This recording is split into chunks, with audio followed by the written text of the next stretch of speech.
Je reviens de ce week-end superbe que j'ai passé avec mes amis de notre petit club de cette chaîne YouTube. Et nous avons eu des soirées absolument exceptionnelles, dont une où nous avons dégusté les Chablis de Ravenau en Buteau 2006, premier cru, et puis ce formidable Magnum de Lafite Rothschild en 2001.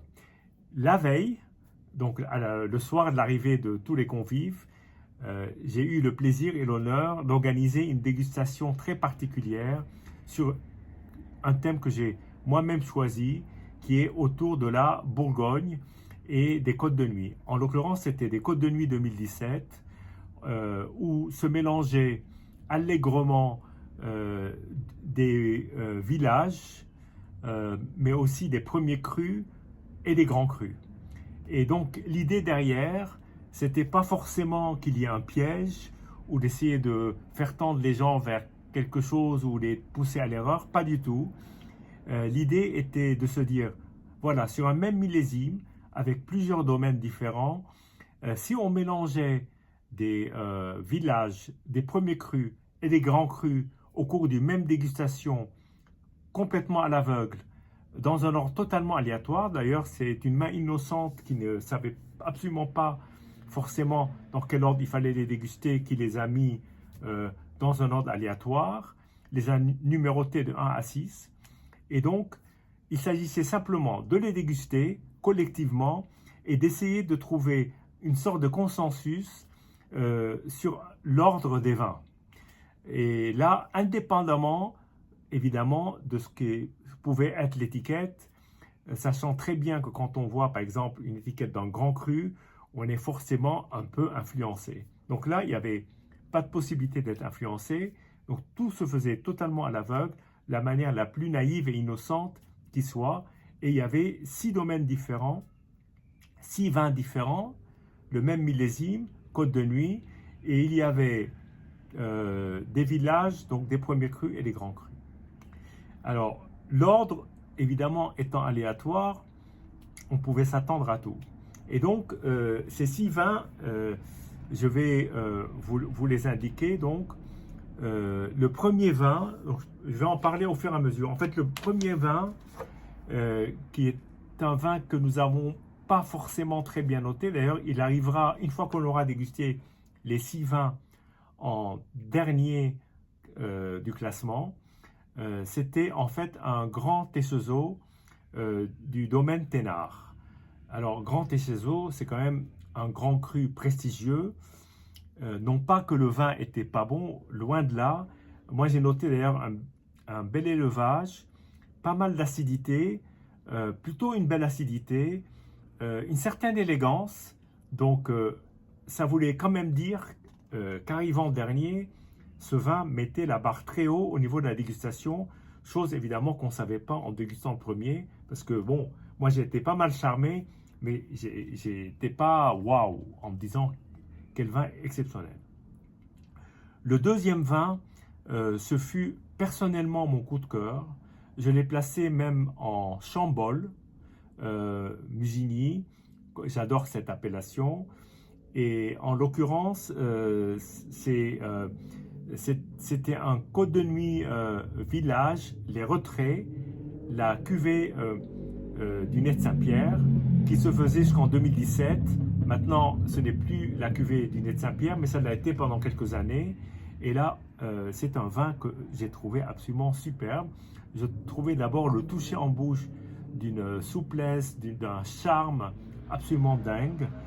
Et sentant la violette, la rose, très sur le fruit, du bonbon acidulé assez mûr. Alors tout le monde n'était pas forcément du même avis que moi, mais en tout cas, moi, ça a été mon coup de cœur et j'ai vraiment adoré.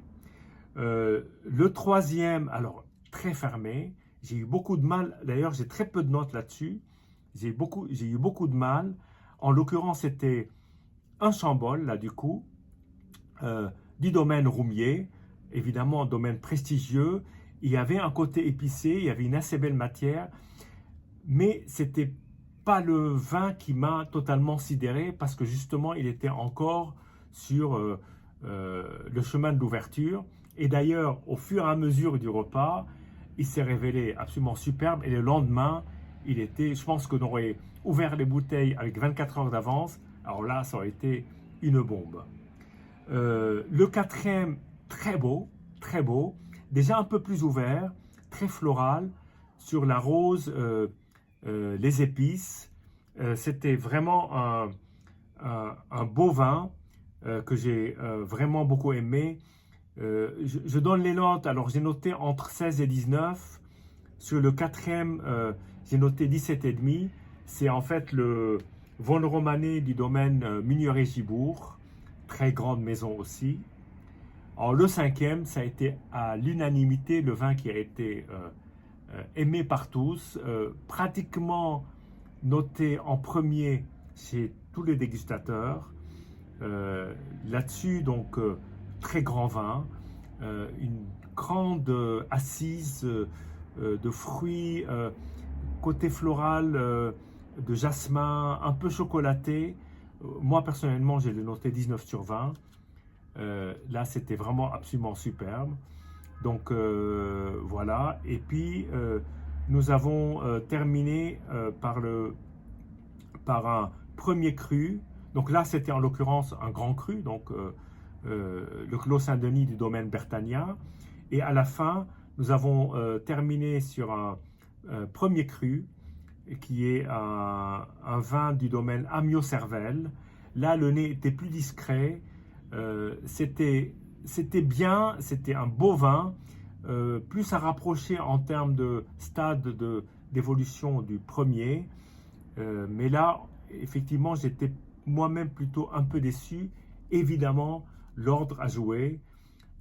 4, puis 5, et là, 6, c'était un peu moins bien. Mais on est quand même du premier au sixième à un très grand niveau.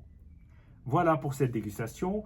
Et je voulais en fait terminer ce compte rendu en dégustant devant vous ce qui a été en premier, ce qui a été mon coup de cœur, que j'ai pas noté en premier d'ailleurs, mais ce qui a été mon coup de cœur, qui est donc le Côte de Nuit Village, les retraits Vieille Vigne 2017, la cuvée du Nez de Saint-Pierre, et ensuite celui qui a été probablement aussi plébiscité, pas autant que le Clos Saint-Denis, mais pas loin, est arrivé en deuxième du groupe, mais troisième pour moi, qui est le Von Romané du domaine Georges Mugneray-Gibourg. Voilà. Donc on va commencer par le Côte de Nuit Village. Alors déjà, ce qui est assez surprenant, c'est cette couleur qui est quand même assez évoluée. Alors pour un 2017, il faut savoir que 2017, c'est une année qui a été assez une année de rendement, où il n'y a pas eu d'incident majeur, comme il a pu se passer par exemple en 2016 où il y a eu du gel, ou en 2014 il y a eu de la pluie au moment où les gens s'attaquaient aux vendanges. Là en l'occurrence, l'arrière-saison a été plutôt clémente et donc les vendanges se sont passées dans de bonnes conditions. En revanche, sur les côtes de nuit en particulier, les rendements ont été élevés, donc il fallait faire vraiment des tris pour ne pas avoir des vins dilués. Et là, évidemment, on n'est que sur des très belles maisons, donc il n'y a pas ce risque-là hein, sur ces 6 vins, mais il fallait être vigilant sur les 2017 en Côte de Nuit, en Côte de Beaune un peu moins et beaucoup moins en Côte Chalonnaise, en particulier sur l'appellation Givry qui a donné de très beaux vins. Donc là, on est sur un vin qui est quand même assez évolué en couleur, mais je pense que même jeune, il doit donner ce genre de reflet. Donc cette cuvée retrait Vieille Vigne. Voilà, là je retrouve absolument mes notes. Ce côté au nez qui tend vers la violette, qui tend vers la rose, qui est très parfumé, très parfumé, fleur blanche même, je dirais, et puis une belle assise de fruits.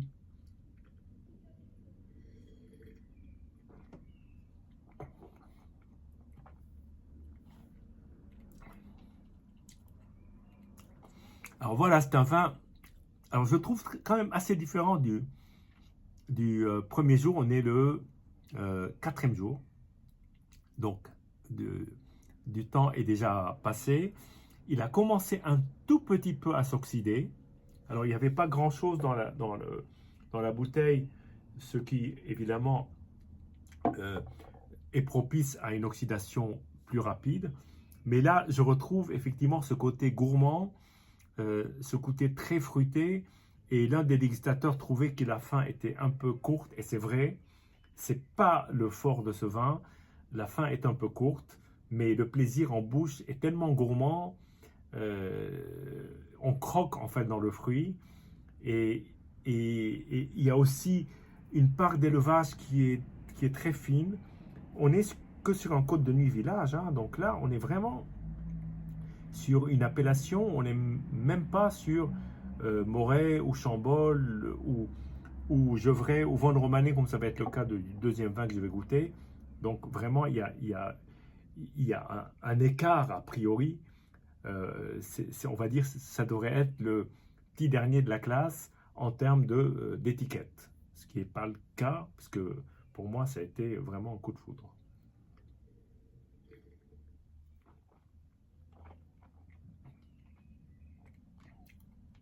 Alors justement, il y a ce côté rose, presque sirop de rose, crème de rose qui est vraiment très fort dans ce vin, et puis il y a le fruit, et c'est vraiment un vin absolument magnifique.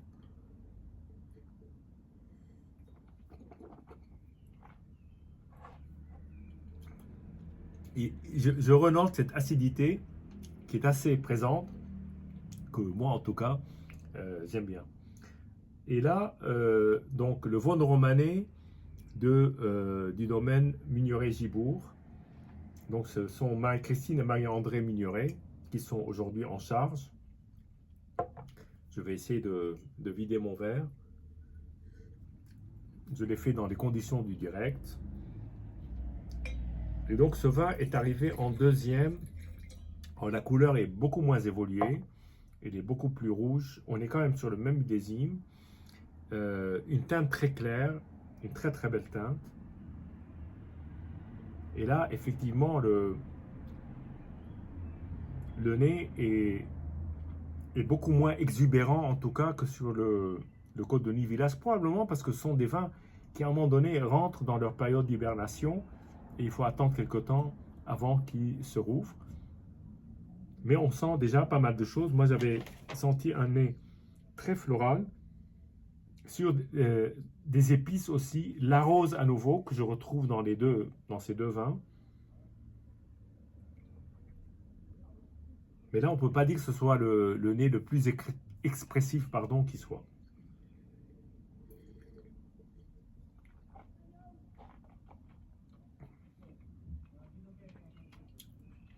Alors là, effectivement, on est sur une plus grande densité de matière, peut-être moins d'exubérance, une acidité qui est présente, mais qui est beaucoup moins au premier plan, qui est au deuxième plan, donc il faut vraiment se concentrer pour la ressentir.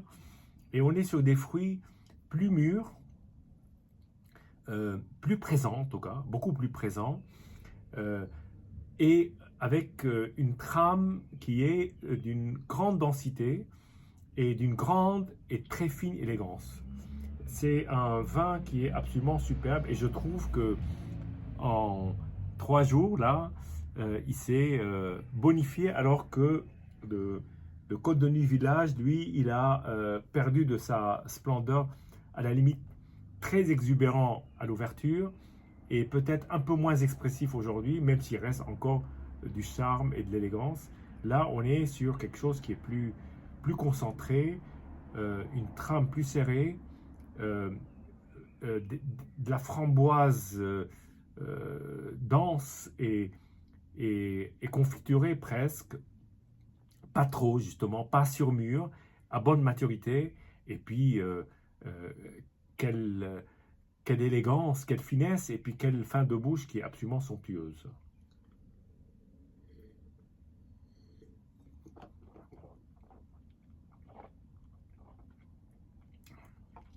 On a une belle présence des tanins et surtout un équilibre entre l'acidité, les tanins, le côté floral, le côté fruité, le côté épicé. Ça emplit la bouche, c'est vraiment superbe et c'est une très belle bouteille, très grande bouteille. Ce n'est pourtant qu'un village, je dis qu'un village quand même, Vaune-Romanée, euh, le berceau des plus grandes appellations, jusqu'à la Tache, la Romanée-Conti, la Grande Rue, enfin bon, Cros-Parentou, on peut les citer tous, hein, des premiers crus, des grands crus prestigieux. Mais là, sur un Vaune-Romanée village, euh, très franchement, je suis comblé. C'est un vin superbe. Et aujourd'hui, je le noterai encore plus haut que ce que je l'ai fait. Je l'avais noté 17,5. Je noterai 18 ou 18,5. Je n'ai pas regoûté depuis le Clos Saint-Denis de Bertagnan. Peut-être qu'il irait le taquiner. Voilà. En tout cas, et peut-être à égalité aussi avec le Chambol de Roumier de lendemain, parce que le lendemain, je l'ai trouvé beaucoup plus expressif. En tout cas, c'est une chose peut-être que vous pourriez refaire chez vous, euh, pas forcément avec 6 vins, mais prendre peut-être 3 vins ou 4, prendre comme un Côte de Nuit village parcellaire d'un bon domaine, ou même un Bourgogne simple, hein, un village, un village comme Moret, Chambol, Nuit Saint-Georges, un premier cru et un grand cru, les faire mélanger par une main innocente et puis tenter cette dégustation à plusieurs et vous aurez peut-être, moi je pense sans doute, des surprises comme ça nous est arrivé. Voilà. En tout cas, je vous dis santé et puis à bientôt.